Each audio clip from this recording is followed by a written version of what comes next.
On minute 77 of Minute of the Apes, we talk about minute 79. Take your stinking paws off me, you damn dirty ape! Exercise with an ape maker, human doll. It talks. We are the keepers of the divine bomb. It is our only reason for survival. We are determined to know what the apes want, war or peace. The only good human is a dead human! The Minute of the Apes. The Minute of the Apes. The Minute of the Apes. The Minute of the Apes.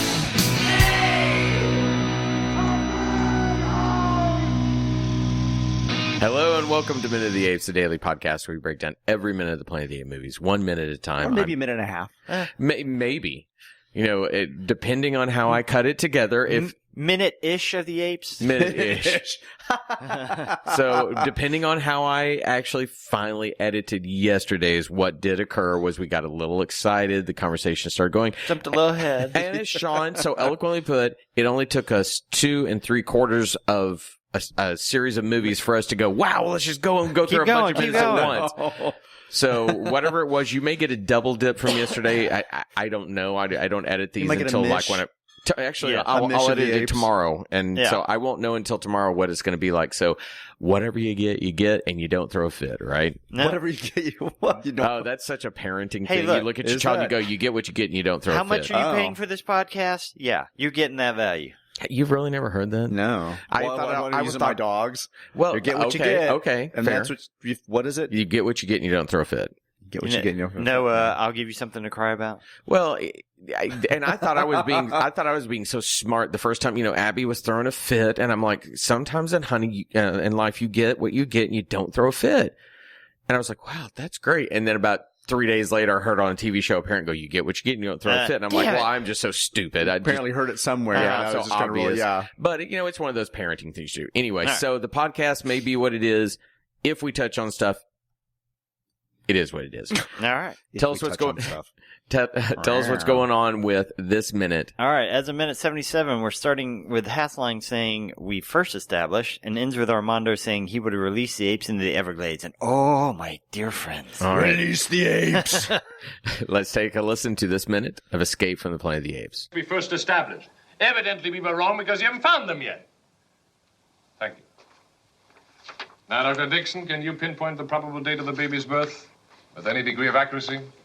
Well, I never examined her. But from appearances, I'd say a week to 10 days. Well, if it's that close, she can't have gone far. Where do apes go?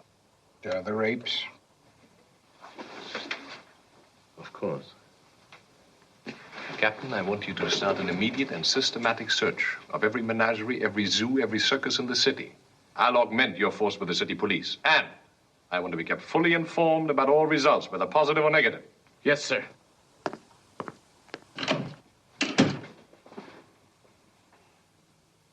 Well, Louis will think of something. I am so sorry. I had planned it all so well. In a month, in just 1 month, we move on to our winter quarters in Florida. I could have released you in the Everglades and, oh, my dear, dear friend. As of minute 77, we have a planet's worth of humans plus 3 living smart apes. We have Sweet Milo now. We have a name and 1 dead ape. Well, one more bit of housekeeping too that I have told Sean while you were, during the break, you were speaking with JJ about working out. You two are just... We were talking about working out. Y'all drank the Kool-Aid. Yeah, whatever. Y'all are so good and we suck. So we talked about apes. So what I did say was we have to do a better job before we begin Conquest of Sean and I are going to work in the pre-pro before it. And we're actually going to listen to the minutes. I've got all the equipment so we can all have headphones on. We can all hear it. I can play them for you. Yeah, but I want to. We're going to queued up. But we're going to start mixing them in, so I don't even have to edit those in post. You know, that way we just listen, we hear it, we won't have what just happened again. So, somebody start us off here. Where are we with? I'm so confused. What's happening? Hassline's mad. He's yelling. This part wasn't scripted, and then we cut to him kind of softly trying to get something from Dixon. So, going back into the last week and talking about the lack of urgency with people, and you were talking about the guy looking at his coffee cup, my note actually says, look at the James Caan knockoff. He's not worried. Dixon gets a pass because he knows what's going on, so he doesn't have to be worried. But he should be trying to actively throw people off the trail. But the interrogator with the mustache is literally looking at an empty cup of coffee and just going back and forth. Yeah, our notes are overwrapped because I was talking about it yesterday as opposed to today when it actually happens. When he's like, I'm acting, I'm looking at my coffee cup. It's empty. And I'm like, why is he looking at his empty coffee cup? So odd. I didn't see that at all. I don't know for what reason I didn't catch that. Well, so he looks at his coffee cup, and then Hasline then starts to talk to Dixon about, Dixon pinpoint the probable date of the accuracy of the birth. Do you want to talk about that? I'm sorry, say that again? This is the probable date of the baby's birth, right? Any degree of accuracy. Okay, so to either reiterate or to introduce it for the first time, that was one of those that stood out as a mistake. But now I think it's Dixon trying to keep people off the trail. But we've not seen that, Sean. He's not come in. It's not Dixon doing anything. It's Hasline starts throwing his tit fit about pinpoint the date of the baby. When was he born? Why would he know that the baby's been born? Well, he's being softer in that moment. Well, yeah, but fine. I went with my over German enunciation, but he should not. That should not be a point of concern. What I had said was if he said that baby's coming and we must stop its birth. That's the correct conversation for him to have. Not and then Lewis would then volunteer like, I think I don't know. Yeah. Months away. But not we must pinpoint the date because he doesn't know the baby's been born. All he knows is chimps killed Chipper and they went on the run. That is what and now he's afraid of that. He does not know. Again, you can say that baby has to be, they're going to have that baby any day. We cannot allow that to happen. That's correct. You cannot have him say that baby's been born. He has no idea. I mean, Lewis's ruse to try and make him think that it's a week to 10 days time away to give an opportunity for Zira and Cornelius and the circus to leave or for them to escape doesn't work because Hasline immediately goes, well, if it's that close, she can't have gone far. Like, clearly a pregnant ape that was only pregnant 2 scenes ago. Well, she can't do air travel. We know that. I mean, a pregnant woman at that point can't do air travel, but why can't she go far? She could be in a truck and how long have they said how long it's been since they escaped? Well, it's only got to be less than a day or something like that. But in 24 hours, let's say it's been 24 hours. Or even if it's been 12, how far can you go? If you went 60 miles an hour in 12 hours straight, you're 720 miles away. That's far enough to be out in the world. So that's a silly argument too. Well, okay, so I actually hadn't processed this idea. Dixon and Lewis Lewis and Stevie are the only 2 people they know at this point that would provide them any type of escape, right? Right. We now have them at Armando's, which is a circus, which might be probable. These are 2 popular apes. There's a lot of people that would put them in hiding in L.A., a lot of people, if you had any trusted friends, because they're popular. They're like YouTube stars. Yeah, they're a level to which, but are they fake stars? They're a level possibly, but they're a level there's a level to which they could just go to the news media and probably be fine. That would have been an interesting idea to introduce. Put the president in place. I don't know how you could do it, but an interesting idea is that what we do as celebrity, where we can create the celebrity yet we're still afraid of them. It's almost like they would have done a version of the Underground Railroad or something that there would have been a small group that says we see what's coming, we have insider information, we have a whistleblower in the government saying that they're going to try to kill these apes. We've got to get them someplace secure. Well, that's what they're hoping with Armando, right? I mean, that's what they're hoping with the circus. And I think then what you're also doing by not doing an Underground Railroad, because you have no reason to have an established railroad, then then you're exposing. If there are people that don't want to be involved, that's just another person in the world that could call the government and say, hey, the apes were here. At least Armando, you have a safe, and that is their Underground Railroad. Yeah. But again, why can't they have gone far? I can get away pretty quickly in 12 hours. And I can be just about anywhere within that railroad. If I have a 12-hour head start, I think that you look at all the things you ever hear about people breaking out of prison. A 12-hour head start, that's pretty deadly. They're gone. You don't know where they are at that point. The first 24, you got to find them. That's right. Damn it. So we're less than 24. We're 12 hours into this excursion. 12 hours is a long way. Right. So interesting. He goes, she can't have gone far. And then he goes, but where would apes go?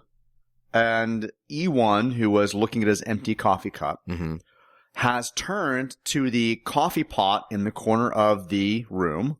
His back is to the camera. Yeah. And it gives him a moment to pick up the coffee or the coffee maker. And That's a Mr. cup, Coffee Maker. right? And turn and go, 2 other apes. So this entire time, E1, who merely has to say, where would apes go? 2 other apes? As a question mark? They had to give him this process of looking at his cup, pouring his coffee, Get into a spot, hit his being mark. reflective, and having to think about this moment. Go, oh, to other apes. It's a whole thing happening in the background of his discovery. I wanted them to.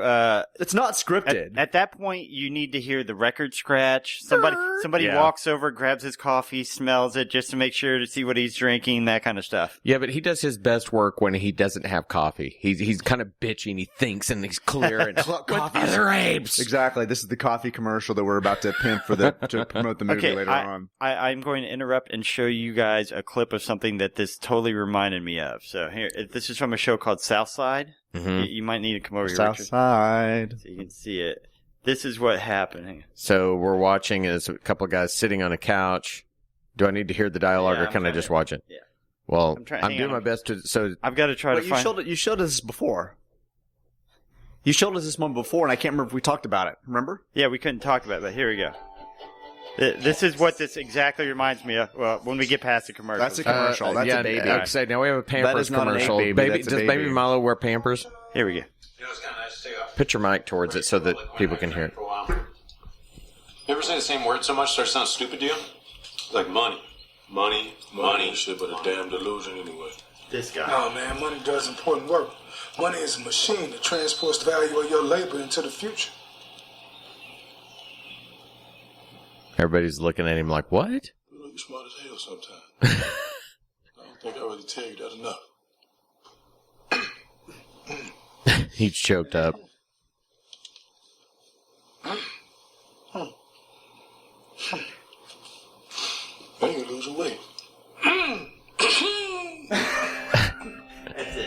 Yeah, it does have that feeling, and everybody does kind of look at Mr. Coffee, and they're kind of proud of him. It's like, your wait. moment of clarity, of course. This is why we keep you around. Yeah, it's not just your tape scanning skills. Thanks, boss. I figured out where the monkeys are. You smart as hell. So he says to other apes, and Hasline then turns to the captain with the direction that you hear. Of course. And then he goes, Captain Osgood, I want you to mount a systematic and immediate search of every zoo, oh wait, that's the next minute. No, we're here. No, every menagerie. We are also paranoid of the next minute. Every circus.